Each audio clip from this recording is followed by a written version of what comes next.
not to solve the problem. The timeout is to reflect, redirect, and recharge. That's what we're trying to do as leaders.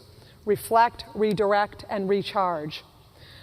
Now, I asked you at the beginning, did you want to be that motivated manager? Did you feel like that motivated manager? And I can tell that you're a group that wants to be in professional paradise if you're not already there. And you want to use that it takes three potion, if you will, to vanquish the scary bunch. It's not about what you do as much as it is about what everyone does together. And that's what we're really looking at. So I have a few ideas of how you can take this back to your team. Ask your staff members, what gets you satisfied, energized, and productive at work?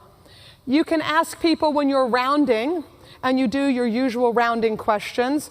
You know, how are you today? Do you have the tools and resources you need to do the job? Is there anyone I should be complimenting or recognizing for doing a great job? And oh, by the way, how satisfied and energized and productive are you feeling today? I use a traffic light model of red, green, and yellow, almost like a pain management scale. You know, the red is a sad face, the yellow is the medium face, and the green is the happy face.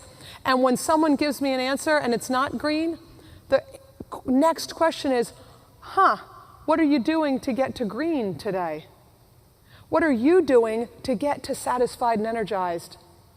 Because you know what? You can't do it for them. You can provide tools and resources. You can remove obstacles. You can be supportive. But until you start asking the questions, what gets you satisfied and energized, and what are you doing to get to green, you're going to be missing some components there. There's an activity I talk about in the new book called the match game, where every person that reports to you, you have flip charts, whiteboards, things in your office where they write up there what gets them satisfied and energized. Imagine your office surrounded with all of that. Maybe it's 50 people. Maybe you need a bigger office or people to write smaller.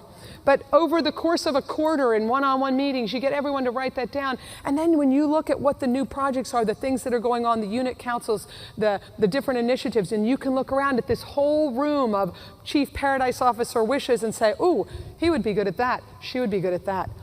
That would be a good combination there.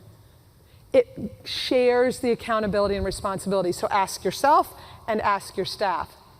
Now, make it cool to be grateful at work. My license plate is so grateful, like you see on this slide, GR8FL, so grateful. And I think sometimes we think it's not cool to be grateful.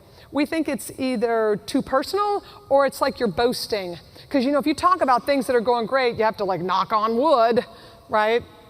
Because there's a lot of evidence-based data to support that statement, right? So when you start to share what you're grateful for, using the words I'm grateful for, or you create some gratitude triggers.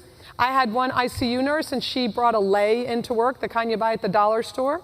And when they would have staff meetings or huddles, she used it at all different times. She would just bring it at different times and she would toss it to somebody and they would share what they were grateful for. It took a little bit of time for people to get used to it and then they really liked it. And the third thing you can do is role model and share the shift checklist. So not only are you shifting your pals to wows, but everyone in your unit knows this vernacular. Everybody's talking about shifting pals to wows. Because you know what? If you don't call a pow, people think you're clueless. You can't say like, oh, the new electronic medical record, it's going to be awesome, I promise. Oh yeah, it's going to be really good. They're going to be like, no, it's not in the beginning anyway, right? It's going to be a change, and change is pals to a lot of us.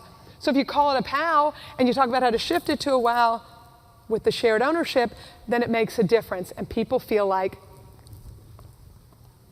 and that's what you want everybody on your team to feel like.